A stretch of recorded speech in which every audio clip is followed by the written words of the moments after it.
Everyone, going, and yeah, I just saw the first two episodes of WandaVision and decided, you know what, screw it. No script, just gonna talk about my thoughts on the first two episodes, and, warning, there will be spoilers. So, essentially, this just jumps you right into the whole thing. Like, it really just jumps you into it. You know, there's no... Like, I was expecting, like, maybe, like, a scene of, like, Wanda or someone from Sword like going into this town and then, you know, bam, you know, something hits them and then we wind up in the situation. But no, right from the beginning to the end, they stick to this 1950s sitcom element to the first episode. And it's really impressive, seriously. Like, this is the type of thing I would show to a class how to do proper set design, because they really do feel like something out of this time period. Like, you know, not just from, you know, the sets, but also even the effects are kind of just, you know, practical and a little bit more cheaper looking and goofy. Like, they even stick to it even when scenes get more serious. Like, there's a point where Vision has to use his powers to go into someone's body to, I think it was like a sausage or something. Like, the man was choking, but he had to remove it. And though the scene is still played off as very serious, the powers do not shift back to looking like, you know, what they usually look like in movies. Instead, it's still to the more goofy style to it, so it's really committed to that. When it comes to Wanda and Vision's story, it's really interesting. Again, like, you know, for most of the episodes, they're kind of sticking to this bit, but, you know, you do kind of see them really having fun with this, though obviously Wanda is more self-aware of what's going on than Vision. Vision, I do have a few theories on of where his character could be going, but I'll save that for a little bit later. The other characters that show up, they all seem very interesting, though they're all clearly supposed to just be like, you know, the basic archetypes that you would see in these types of sitcoms, like the nosy neighbor who complains about her husband, who I feel like something really weird is gonna be revealed with her husband. Like, they're gonna reveal that he's something, it's gonna be something really messed up, or, you know, it's gonna be one of the key points of getting her to snap out of it. Though I don't think everyone's fully controlled. Like, as we saw, we do have some people kind of questioning a little bit of where they are, and we do have them kind of snap out a little bit, but they always revert back to doing so.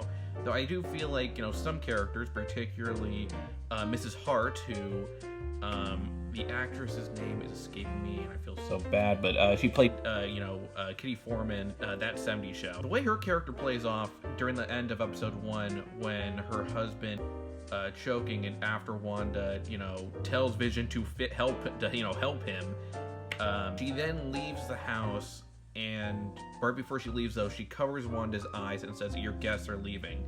So even though, kind of giving the idea that, yeah, that at least this character, though she's still committing to the bit, she's not fully under this control. She's aware of what's going on, so she's letting whoever is doing this,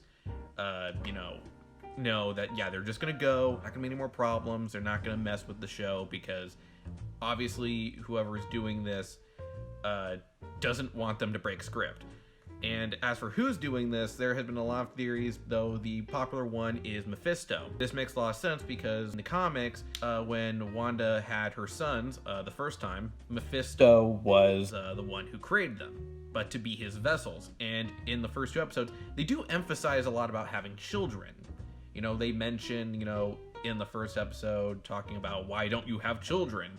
And then in the second episode, everyone's doing this charity event for the children. And they even say in unison, for the children. And by the end of it, they're having children. So it could be very clear that, yeah, Mephisto could be the one to be causing all this. As for Sword, who they do show is the primary element to it, and I wouldn't be surprised if they have it where Sword ends up being like the new shield of this ongoing phase in Marvel, which makes sense since Agents of S.H.I.E.L.D. has become its own animal. As for the use of color, I do find it very interesting too, because that could also foreshadow a little bit of Mephisto as well, since for most of it, most of the color in here is, you know, black and white, obviously. But you know, sometimes color does pop up. The thing, though, is that the primary color that is usually popping up is the color red. In episode 1, there's a commercial that shows a Star-made toaster, and the toaster is beeping a red light. Then, then in episode 2, when Wanda finds something crashing into her yard, she finds a red toy helicopter, and with the sword logo. And then when when Dottie, one of the wives in charge of the committee, cuts her hand, her blood is red. Her blood's red. Like, they're not, bleeding black and white. And then finally, by the end of the episode, Vision's face turns red to transition to the 70s style of sitcoms. So yeah, red's definitely the primary color of this story, which could represent so many things. Obviously, it could represent Mephisto for his demonic red look. It could also represent the sense of danger, since clearly Wanda is in danger in that someone is manipulating her, and Sword's trying to get her out of this situation. Then it could also represent, and also red could represent passion, which does kind of show, since Vision's the first one to gain color, and Wanda does truly love Vision. And as for Vision, my theory is that this Vision will become Jonas. Now, if you don't know who Jonas is, I'll be real quick here. During the event of Avengers Assembled, Vision supposedly died. He came back sometime later, and a new Vision was popping around who went by the name of Jonas. He was a member of the Young Avengers who, if you've noticed, a lot of their members have been popping up a lot. We got Cassie, who is now, a teenager. Kate Bishop has already been shown to be in Hawkeye. There's talk that Eli Bradley's going to be showing up. We already saw the twins in the trailers, and they're obviously going to play a big part. And yeah, kind of makes sense if they want to incorporate that. I mean, hell, Kang the Conqueror is going to be in the Ant-Man film as well, and Kang's younger self was Iron Lad, who helped develop the new Vision. So it'll be interesting if this is how they decide to incorporate another founding member into the Young Avengers team. Now, how I see this playing out is that it'll probably end where Wanda, realizing that yes, this isn't her vision, but it's clearly its own being. It thinks, it feels, it understands. I mean, it's very clear that he's also trying to figure things out. Like, in the first episode, he's talking to his boss and fellow employees and asking, hey, what do we do here? Like, even he questions the logic in this world a little bit. And it'd be kind of interesting if we had it where Wanda decides, I'm gonna make sure that you stay in this reality, that you can still exist, that you can still, be a thing, but make it where he's no longer just a copy of Vision, he is his own person. So he winds up becoming Jonas. I think that'd be really cool to do that.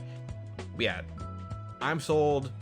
This is really cool. If you love crazy, surreal stories, this is definitely for you.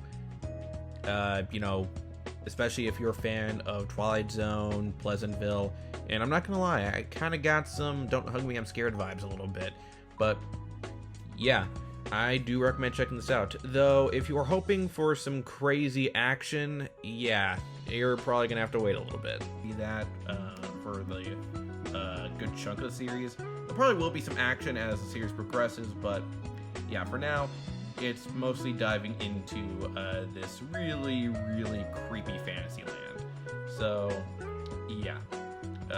Thanks for watching. I apologize for my rambling. Again, I do not script these things, and maybe I should stop doing non-scripted things, but what do you guys think?